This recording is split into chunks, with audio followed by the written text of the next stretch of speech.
So today I want to talk about Confessions of a Teenage Drama Queen by Diane Sheldon. Back in February 2024, I went to a library sale, and when I saw this book on the table, I was incredibly surprised. I had no idea that Confessions of a Teenage Drama Queen, the movie with Lindsay Lohan, was actually based on this book. I saw that movie a ton of times when I was growing up, and then I saw it again recently to make this video. And what I guess I didn't realize, or I forgot about, or maybe I just completely ignored in the times that I watched it as a kid, in the movie, in the starting credits, it explicitly says that it's based on this book. So either I forgot or I didn't realize it, but all that to say, I was really surprised when I saw this at my library sale, so I decided to buy it. And then I thought it would be really fun to read the book, watch the movie, and then just make a video comparing the two. Now, I used to be that person 100% who would say who was super harsh about book to movie or book to TV show adaptations. I was always like, the book was better than the movie, the TV show didn't do this right, the movie went this weird way that wasn't in the book did this thing better. And I was actually also in a book club some years back where we would read books, watch their screen adaptations, and then just share our thoughts.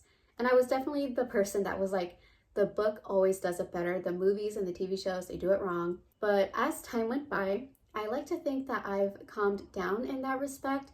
And I like to think that I can really appreciate it when TV shows or movies or any other adaptations take a lot of different creative routes compared to the book. So I feel like I've calmed down. I'm not as harsh anymore. So I thought that could be fun to do with Confessions of a Teenage Drama Queen. I believe I started it June 25th, and then I finished the rest of it on June 26th.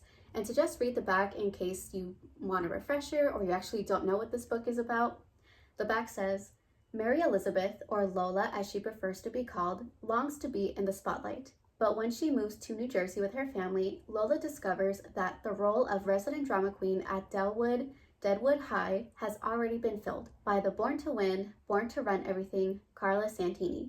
Once the curtain goes up on the school play, which drama queen will take center stage? I kind of just wanted to run through a few things that I noticed between the book and the movie that were different or sort of the same, or they kind of did things in a different way than what I imagined in the book. The first character that I just want to talk about a little bit is Lola's best friend, Ella Gerard, who is played by Allison Pill in the movie. Now, I found movie Ella to be just so incredibly panicky and kind of for almost no reason. So near the beginning of the movie, when Lola and Ella are at the mall passing out flyers because they're really sad that Sidarthur, their favorite band, has just broken up, they go to this arcade where Carla Santini is kind of battling people in this dance competition. I don't know if it's Dance Dance Revolution or something. Lola challenges Carla, and then Lola ends up telling Carla that Lola and Ella have tickets not only to Sidarthur's last concert, but also tickets to their after party. Ella cannot believe that Lola would tell Carla Santini that, and they're in the mall trying on different sunglasses while they're talking about this. And Ella is freaking out because she tells Lola that she gave Carla Santini basically permission to humiliate them for the rest of their high school life. And she's also just freaking out because she says specifically that her mother would never let her go to the concert. And just aside from that, they don't have tickets to either the concert or the after party. So Ella's just freaking out at why Lola would even say that in the first place, because they obviously have no way to get in. But Lola is coming up with all these different plans and ideas of how to get them into the party, but Ella just doesn't feel comfortable with it. She doesn't want to lie. And then you see this anxiety in her just grow and grow and grow all throughout the movie. And one of the scenes that really shows the breaking point in her just being so incredibly nervous about going to the concert is when Lola and Ella are in Lola's room, and Lola is trying on different outfits from her closet to potentially wear to the concert and the after party. She's trying on different things. None of them are working. She's kind of just putting on random things out of frustration. I think she put on a flamingo hat or something. And then she's throwing the rest of her clothes on her bed where Ella is sitting. And then you see the clothes just form this huge, huge mountain pile. And then we see Ella sitting on Lola's bed, just kind of bored and waiting for her to choose something to wear. And then you see her start panicking and panicking and panicking until she starts hyperventilating. She starts crying, she's saying like, I can't do it, I can't lie to my parents, I don't want to go, this isn't right. The stress has really taken over her. But it's funny, and the reason why I kind of feel like she was panicky for no reason is because literally the next 2 scenes after she's crying about that, and remember, she specifically said that her mother would never let her go to the concert. About 2 scenes after she's like crying and hyperventilating, she basically asked her parents for permission and they let her go, like right off the bat. It's the scene with Lola, Lola's mom, Ella, and Ella's parents. And Lola's mom is telling Ella's parents, Mary feels like she must go see this concert. And then Ella's mom turns to Ella and she's like, is that how you feel, sweetie? Do you want to go see these Sidarthur people? And then Ella tells her parents like, yeah, this is their very last performance because again, the band is breaking up. And then her dad chimes in and her dad is like, well, why didn't you let us know beforehand, Pumpkin? Mom and I are going to New York City. We're going to stay at a hotel. We'll pick you and Lola up at the station. We'll pick you up after the concert. You can stay in our hotel. And then you can see her just be so excited and just really relieved that her parents are letting her go, which is good. But again, she like panicked all that time throughout the movie for no good reason. And she just acted under the assumption that her parents were never going to let her go. So you kind of get this idea that she didn't even bother to ask beforehand until the anxiety of it all just consumed her, that she broke down and then she asked and then she was surprised that they let her go. So that's why I kind of feel like she was just so panicky for no reason. I understand like she didn't want to lie, and I get like some people don't like lying, they don't want to lie, but I feel like she kind of just made up this big like huge what if scenario in her head that it just consumed her to the point again of like hyperventilating and crying. So I don't know, I thought she was panicky for no reason. If they showed her parents were like super strict people who like ruled with an iron fist, then I would kind of understand why she didn't want to ask them and why she didn't want to lie to them. But they seemed like kind of chill, albeit they had like really messed up opinions about Lola and Lola's mom, but it's not like they were completely barring Ella from going to the concert. I guess it's a good thing she was as panicky as she was because it really showed her character growth at the end of the movie. So near the end, when Lola is like, Carla Santini kind of beat her, not like beat her, but like she humiliated her in front of all of their class. And Lola doesn't want to do the play because she feels so embarrassed and she's pretending to be sick and staying home from doing the play. And Carla Santini is the understudy for Lola's role as Eliza Doolittle in the high school's play of Pygmalion. So you see the director of the play freaking out because Lola isn't there, and then you cut to the scenes with Lola. Ella comes into Lola's room. She like slams the door to get into her room and she like pulls the blanket off of Lola and she's like, get up, everyone is counting on you, you're gonna let Carla win. And you see her really start to speak her voice, which is really nice. But what really made her character growth like super satisfying for me is we get a better understanding of why she was so panicky, because she tells Lola like, I was miserable before you came here. I thought I was just gonna have a life like my parents, but like you came and now I have courage and like this and that. So the ending scene kind of gave me a little bit more clarity as to why she was so panicky. And again, it was just super satisfying because she was actually starting to speak up and just say what she thought, because throughout the movie she was a little bit more demure compared to the book. Because in the book I feel like she has a little bit more like sassy moments and moments where she can stand up for herself a little bit more. And I will say we do see her be a little bit more sarcastic, especially when they're at the police station in the movie. But I feel like it was just concentrated to like that scene as well as the ending, whereas the book, I feel like she had a little bit more like sarcasm, sassy moments. So in the movie, I do think she was panicky, but I guess it was needed to feel that her character growth was just incredibly satisfying.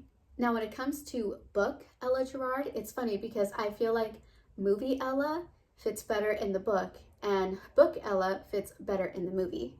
So in the book, I feel like Ella Gerard just had way more like sarcastic, sassy, funny moments where she's also actually standing up for herself. To kind of like go for one example, on chapter 10, page 120, this is the part where like in high school, Carla Santini kind of did this thing where she turned all of the high school students against Lola and Ella, and everybody is like ignoring Lola and Ella and pretending they're not there, because if they do, then they're gonna have to face the wrath of Carla Santini. So right now, everyone is ignoring them.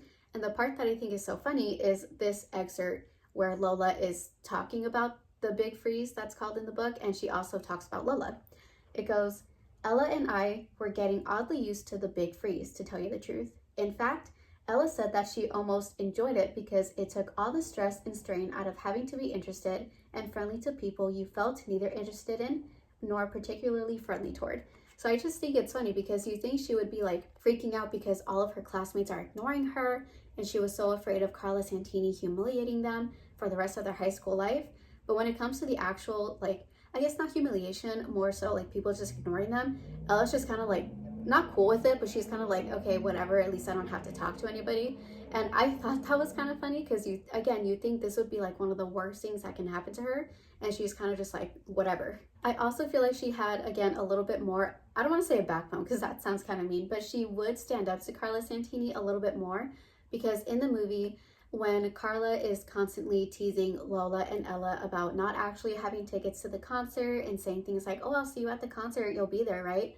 There was only like one moment where Ella replies to Carla and she's like, yeah, we'll be there.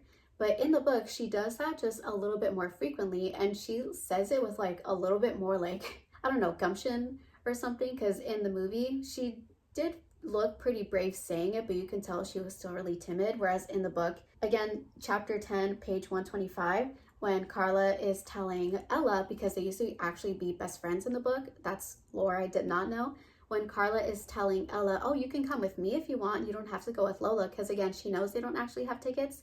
And Ella says, thanks, but no thanks, said Ella loyally. I'm sure I'll see you there. And then she says it again over on chapter 12, page 149. Again, Carla is telling her, you can come with me. And Ella says, I told you before, said Ella, sweet as a steel bar coated in honey. I'm going with Lola.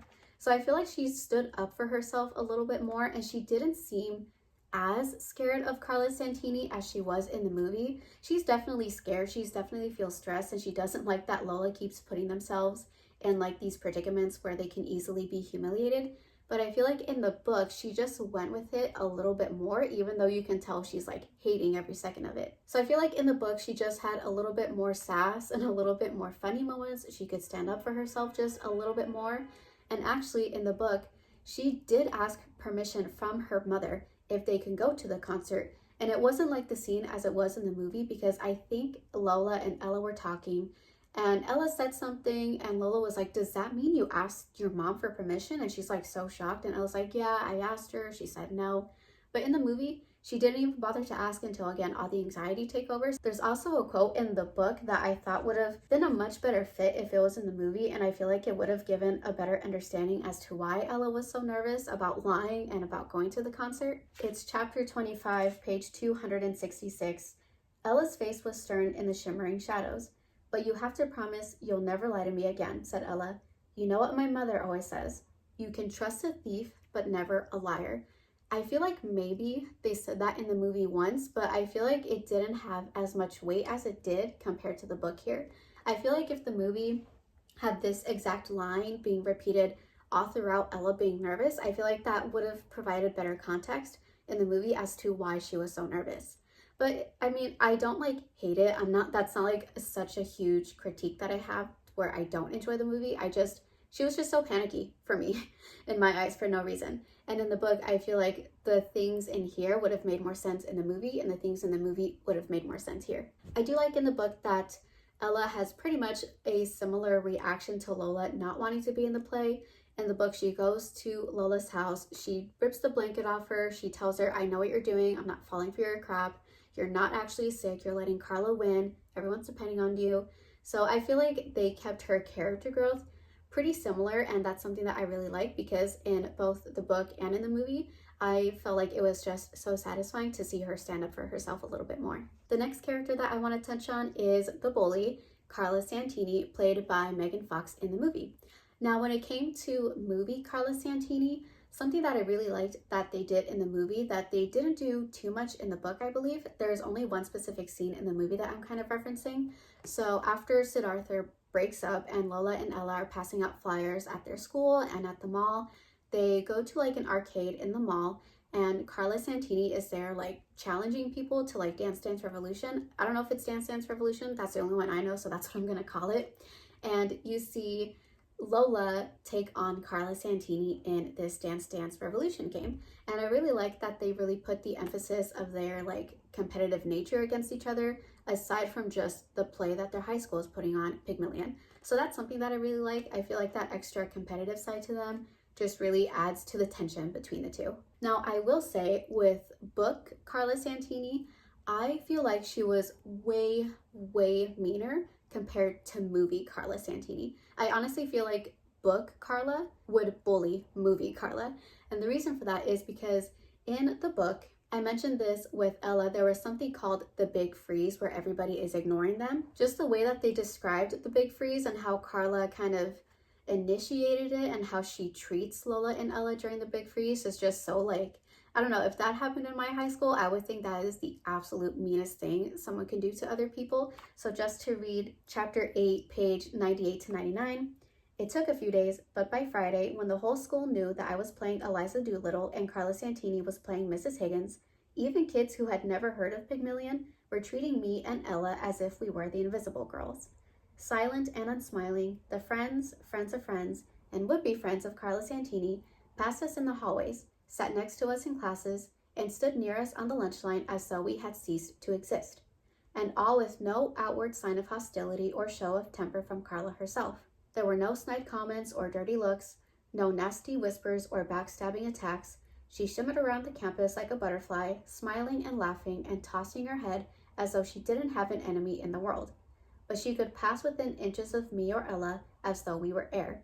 She could say something to the entire class, and everyone would know that somehow Ella and I weren't included because we weren't really there.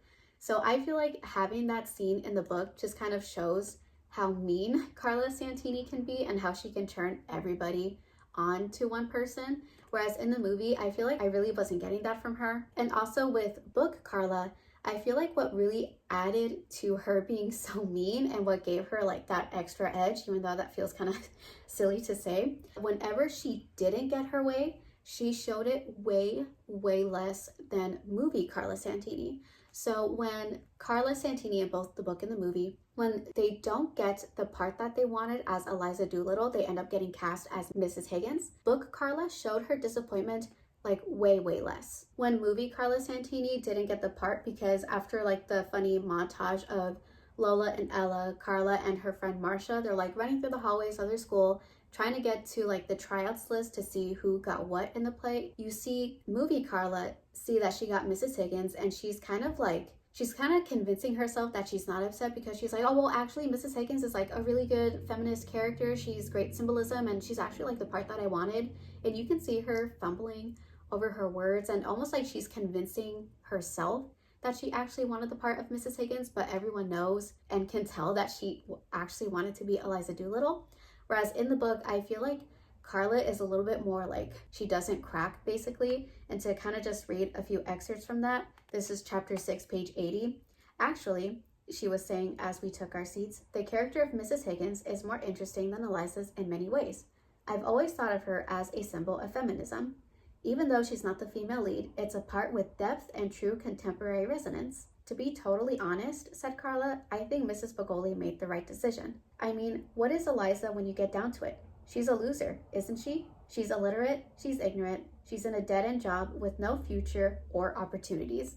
So I feel like even though she didn't get the part here, she was like so cool-headed about it, and you can tell like she did want the part of Eliza Doolittle, but she's not showing it whatsoever, again, compared to Carla in the book.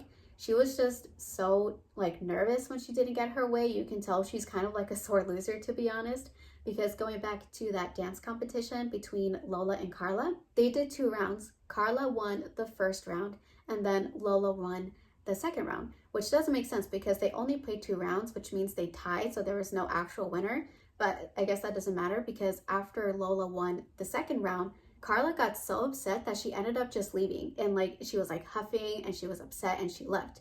And you're like, oh, okay, so you didn't win this one round, because it seemed like she was there for a while, because when Lola and Ella got there, she won a round against somebody and she was like, me again, of course. So you kind of get the hints that she was like winning all these rounds again and again and again, and then the one time she loses to Lola, she leaves in a huff. So I feel like movie Carla Santini was not as mean. You could tell she was kind of a sore loser, especially if she didn't get her way. And with book Carla Santini, she was definitely meaner. She kept this facade up way better, that she didn't get upset when she didn't get her way, or if she did, she kept it hidden so well.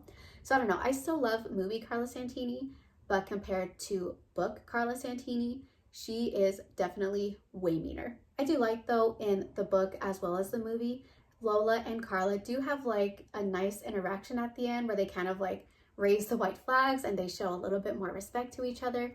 Granted, the scenes are a little bit different because in the book, I believe it's like the very last page. After the play is done, they're both in the dressing room, and Carla, I think, is like in front of a mirror, like getting undressed and taking off her makeup, and so is Lola. And Carla says to her, "Congratulations, you're a big hit." Lola responds, "Thanks, we're all a big hit." And then Carla tells her, "I have to hand it to you, Lola. There's more to you than I thought." So they end on a really nice note there. And in the movie, it's more or less, they end on the same note, but it just goes a little bit differently. So in the movie, it's at the end, we're at Carla Santini's house. We're at her house having a party after the play. Stu Wolf from Sidarthur shows up to return the necklace back to Lola. And Carla is like distraught again because the attention and the spotlight isn't on her.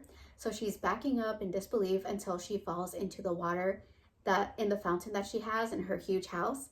And everyone's kind of laughing at her, but Lola goes up to her, gives out her hand, and helps Carla get out of the water fountain. And they kind of just share a moment with each other where they smile. They don't really say anything, but you know, like a moment of peace passes between them. So even though the scenes are really different, I do like that they had Lola and Carla just end more on a positive note. Another character that I want to touch on is Lola herself, played by Lindsay Lohan in the movie. And with movie Lola, I have no notes. I think Lindsay Lohan played her perfectly. I love Lindsay Lohan. I love all her movies. I think she's perfect in everything she does. And I think her as Lola Steppe, or actually Lola Steppe in the book, Lola Steppe in the movie, I think she did perfectly. No notes. She played like the dramatic behavior really well. She played like the scheming and the planning and the pretending really well. I loved it. No notes whatsoever. In the book, I feel like I also don't really have much to say. If anything, I feel like movie Lola, she was like, I got a little bit more irritated with her because she was just a little bit more dramatic. And there were times where I was like, oh my God, just get to the point, just tell the truth already. Things can be fixed so easily if you just tell the truth and stop pretending. But other than that, I honestly don't feel like there was anything else that I could pinpoint. I think Lindsay Lohan played her perfectly. Again, no notes on movie Lola and just the one on book Lola. So actually the last character that I want to touch on is Lola's mom. I feel like in the book, Lola and her mom just bickered and fought and argued way too often in the book. I was kind of getting like, oh my God, when are they going to stop? When are they going to have a moment of peace?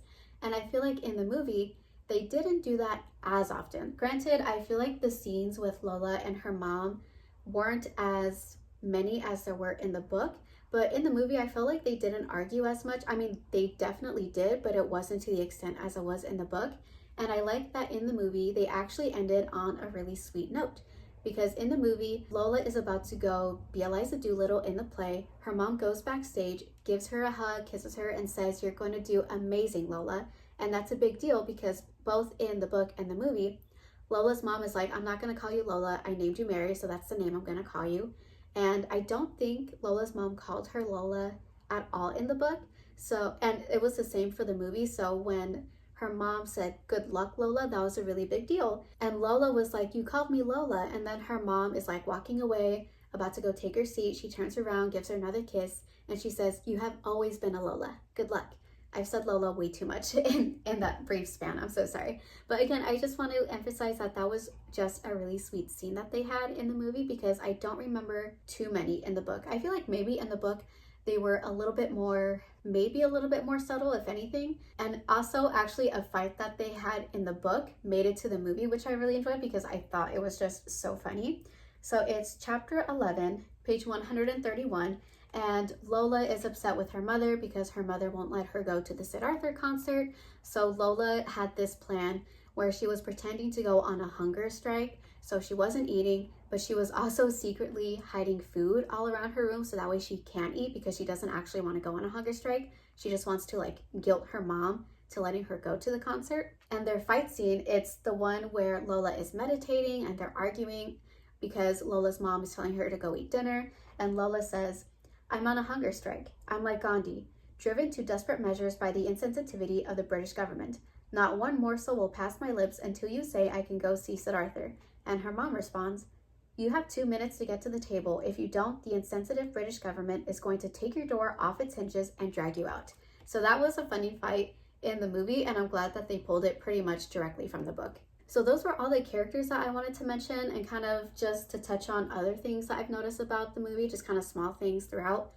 I mentioned this, I'm pretty sure in the movie, her character is Lola Steppe, and in the book, it's Lola Sepp. So that was just a difference that I found. And some larger ones that I saw in the movie at the end when Stu Wolf shows up to Carla Santini's house.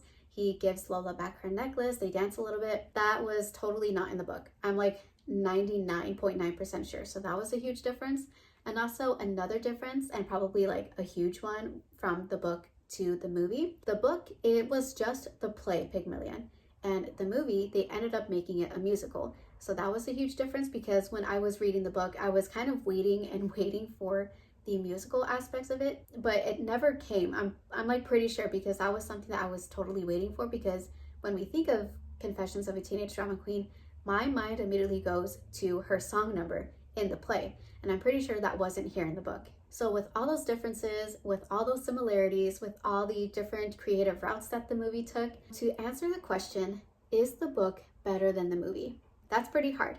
I grew up with the movie. I saw it so many times when I was a kid. I used to sing a lot of the songs that they play throughout the movie. I love Lola's outfits. I love everything about the movie. The book was pretty enjoyable. The movie kept a lot of the book, so that's something that I think is great. And there were other smaller things in the book that the movie didn't have that I really enjoyed. So it's a hard question. But if I have to pick, I would say the book is not better than the movie.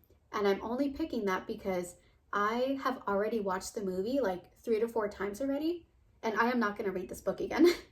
This book actually has 3 to the series. It's these and then another 2. I don't remember the titles to the next 2. I enjoyed the book. I love that the movie kept a lot from the book and the book had extra things that the movie didn't have, but I'm not going to read this book again. I'm just not. I'm going to keep the book because I love that it has the cover with Lindsay Lohan's face on it, because I'm pretty sure they pulled this from like the poster for the movie of Confessions of a Teenage Drama Queen. But again, I am more likely to watch the movie as opposed to reading the book. So for me, that's kind of why I am picking that the book is not better than the movie. Answers may vary. This is not definite. But for me, it's definitely that the movie is better. So I'm sure there's more I could have touched on with this book, but since I don't typically like compare a book to its screen adaptation, I kind of just wanted to do a few characters at a time, a few differences at a time, and just kind of get a feel if I like doing this kind of thing. I definitely have a few other books that do have a screen adaptation, and I kind of like the idea of doing this a little bit more often, where I compare the book to the screen adaptation. But I guess I'll see how I feel with doing Confessions of a Teenage Drama Queen, because I only recently came up with this idea when I completely forgot that I had this book, and I kind of just thought, oh, it would be really fun to watch the movie. So after I read the book, I watched the movie, and then I started to see all of the differences and similarities between the book to the movie, and that's kind of why I even did this video in the first place. So it wasn't like a planned series that I want to do. It was just something I came up with in the moment. It's definitely not a new idea. That's not what I'm saying at all. But it's just something that I didn't think that I would start doing. So I kind of just want to see how I feel about doing this video after it goes up, and if I want to continue comparing book to screen adaptations. So that is actually all that I had for today in comparing the book to movie adaptation of Confessions of a Teenage Drama Queen. I would like to know what your favorite or least favorite book to screen adaptation is. Thank you so much for listening to me today, and I hope that I see you next time.